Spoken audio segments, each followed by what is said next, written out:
তো তোমাদেরকে আর বলাই হয়নি যে এগুলো কী জিনিস, কী বৃত্তান্ত বা কেনই এখন বার করছি। আসলে সন্ধ্যা দেওয়া হয়ে গেছে আর সন্ধ্যা পুজো হয়ে গেছে, গোপালকে শয়নও দিয়ে নিয়েছি। তো আমি ভাবলাম যে জামা কাপড় চেঞ্জ করতে যাব, কিন্তু তার আগে ভাবলাম যে এই কাজগুলো একটু এগিয়ে রাখি।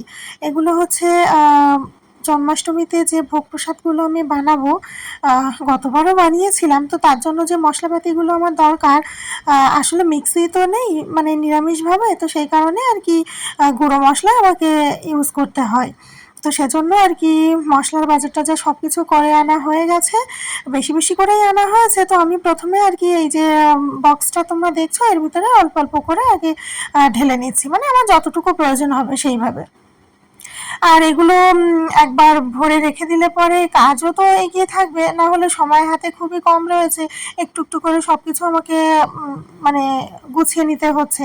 আর যেহেতু আমাকে হেল্প করার মতো কেউ নেই আর কেউ থাকেও না, মণ্ডল মশাই অফিস না থাকলে বাড়িতে থাকলে হয়তো একটু হেল্প করতে পারবে, কিন্তু আমার কি বলবো মানে কপালটা এমনই খারাপ, যখনই বাড়িতে কোনো পুজো অনুষ্ঠান পড়ে তখনই ও ডে শিফট করে যায়। তো ডে শিফটে অফিসে থাকলে পরে সব কিছু একা হাতে আমি সামাল দিতে গেলে একটু প্রবলেম হয়ে যায়, কারণ জন্মাষ্টমীতে ভোগ বানানো মানে বুঝতেই পারছো, আমি যদি ভোগ বানানোই ব্যস্ত থাকি তার মধ্যে উপোস থেকে আবার ওর ডে শিফট মানে ও তো লাঞ্চ টাইমে খেতে আসবে, তাহলে আমি একা কত দিকে রান্নাবান্না করব তোমরাই বলো।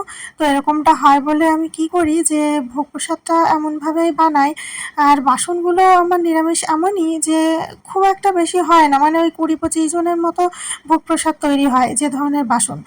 তো সেই ক্ষেত্রে আমি কি করি যে ভোগ প্রসাদগুলো একটু পরিমাণে ওই বাসন আর কি ভরে ভরে বানাই, তারপর পুজো দেওয়ার পর আর কি ভোগটা হয়ে গেলে পরে ওটাই আর কি ওকে লাঞ্চ টাইমে ডিনার টাইমে এইভাবে করে আর কি ওকে খেতে দিই। আমি তো আর উপোসের দিন খাবো না, পরদিন পালন ছেড়ে সব কিছু নিয়ম কমপ্লিট করে তারপরে আর কি।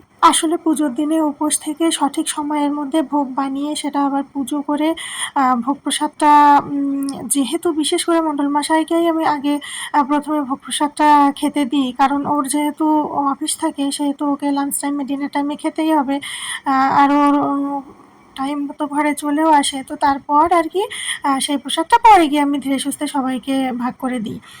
কিন্তু কি হয় বলো তো, এই যে সব কিছু সময়ের মধ্যে একা হাতে সামাল দিতে গেলে না, আমি যেহেতু মানে গত বছরও নিজে হাতে সব কিছু করেছি এইভাবে ভোগ টোগ বানিয়ে, তো কীভাবে কী হয়েছে কি না সেটা খুব ভালো করে বুঝতে পেরেছি, সেজন্য সব কিছু আগে ভাগে আর কি সময় থাকতে গুছিয়ে গাছিয়ে নিচ্ছি। এখন ওই মশলা টশলা আর কি সব কিছু ভরে গুছিয়ে নিলাম বক্সটা ভরে, আর হচ্ছে যতটা পারছি টুকটুক করে সব কিছু এগিয়ে নিচ্ছি, কারণ ওই আমি জানি তো যে আমাকে সব কিছুই একা একা করতে হবে, আর তার মধ্যে আবার সময়ের মধ্যে কমপ্লিট করতে হলে সেটা অনেকটাই বেশি চাপের হয়ে যায়। কি কি বানাবো এখনো সেভাবে ঠিক হয়নি, কিন্তু আমরা তো প্রত্যেকেই জানি যে ভগবান শ্রীকৃষ্ণের বা গোপালের কোন কোন খাবারগুলো খুব প্রিয় বা পছন্দের। কতটুকু পেরে উঠবো জানি না, তবে খুব ইচ্ছায় আর চেষ্টায় আছি। মোটামুটি সব কিছু গুছিয়ে নিলাম, আর এখন তেলটাও ঢেলে নিচ্ছি। রান্নাঘরেও তেল শেষ হয়ে গেছিলো, আর আমরা এরকম 5 লিটার করেই নিয়ে আসি।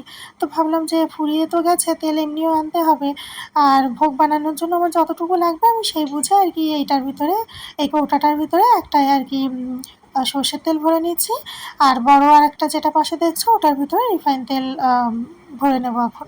সামনে যে ছোট একটা এক্সো বার দেখছো ওটা হচ্ছে ভোগ বানানোর পর যে বড় বড় বাসনগুলো থাকবে ওগুলো মাজা ধোয়ার জন্যই আর কি ছোট থেকে একটা নিয়ে এসেছি। নাহলে তো তোমরা দেখেইছো যে কিচেনে আমি ভিম জেল ইউজ করি। আগে যদিও সাবান দিয়ে মাজতাম, কিন্তু অনেক সময় দেখেছি যে মাজা ধোয়ার পরেও বাসনে কিছু কিছু জায়গায় সাবানের একটা ছাপ থেকে যায়। হয়তো পরিষ্কারের সময় সেটা কোথায় আঙুল দিয়ে ডলা হচ্ছে কিনা সেটা তো তখন বোঝা যায় না, পরে গিয়ে এরকম দেখতাম। তো সেই জন্য তারপর থেকে কিচেনে আমি ভিম জেল ইউজ করি। এখন শুধুমাত্র ঠাকুর ঘরে কয়েকটা বড় বাসন মাজতে হবে বলে তাই জন্য ছোট থেকে একটা নিয়ে এসেছি। জানি সেকেন্ড পার্টের ভিডিওটা তোমাদের খুব একটা ভালো লাগেনি, তো এই ভিডিওটা এখানে এন্ড করছি। দেখা হচ্ছে থার্ড পার্টের ভিডিওতে। আর কার কার ভালো লাগেনি এটা অবশ্যই কমেন্ট করো কিন্তু। কালকে শনিবার সকাল থেকে শুরু হবে আমাদের নিরামিষ খাওয়া দাওয়া পুরো 1 সপ্তাহ পর্যন্ত।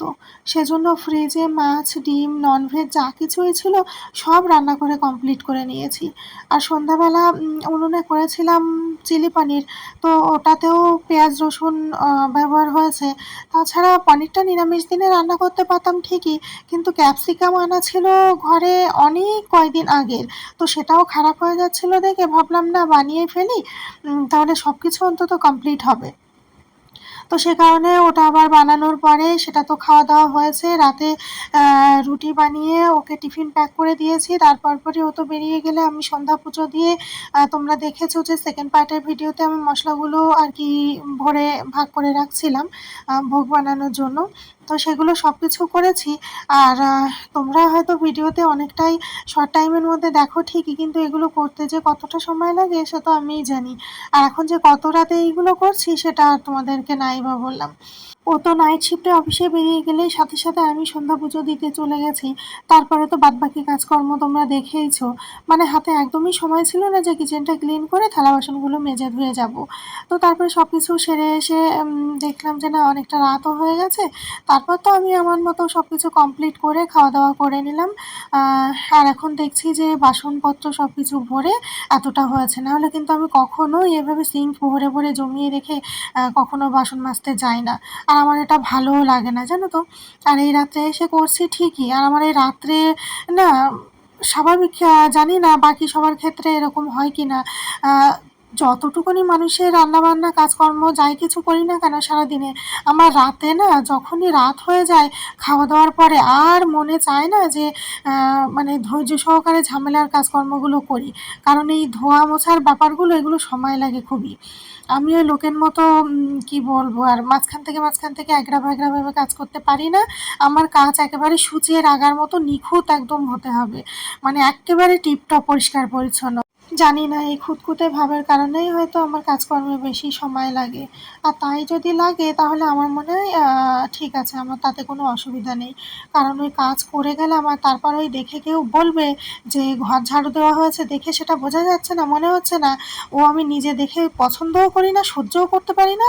আর আমাকে কেউ বলবে সেরকম কাজ আমি করিও না, মানে সেই সুযোগটুকুও রাখি না মানে বলার। তো দেখো তারপরে সব কিছু কমপ্লিট করে এসে এত গরম লেগে গেছে আর ঘেমে গেছে যে রাতে যে মানুষ আমি কখনো স্নান করতে যাই না।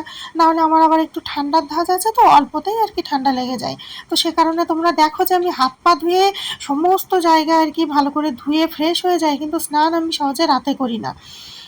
তো আজকে আর সহ্য করতে পারলাম না গরমে, বাধ্য হয়ে তাড়াতাড়ি করে জামা কাপড় নিয়ে ঢুকলাম বাথরুমে, স্নান করে ফ্রেশ হয়ে এখন যে কি পরিমাণ রিফ্রেশ ফিল হচ্ছে সে আর কি বলবো।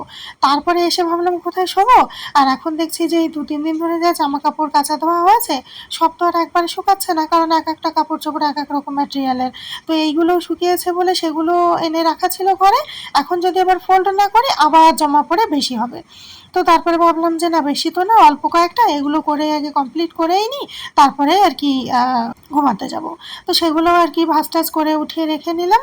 আর এখন চলে আসলাম গোপালের কাছে, ভগবানকে প্রণাম জানিয়ে নিচ্ছি, যেটা আমি রোজকার দিনে করে থাকি। আর সেটা তো হয়েও গেল, এখন আর কি মনটা বলছে যে কখন গিয়ে ঘুমাবো এরকম হচ্ছে, জানো না তো। আর বিশেষ করে বেশি গরম লাগলেই তখন আমার এরকম অবস্থাটা হচ্ছে।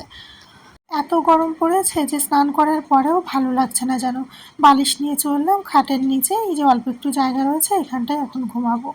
তো ভিডিওটা আজকে এখানেই এন্ড করছি। কেমন লাগলো অবশ্যই কমেন্ট করে জানিও। ভালো লাগলে একটা লাইক করে দিও। দেখা হচ্ছে নেক্সট একটা সুন্দর ভিডিওতে। Good night.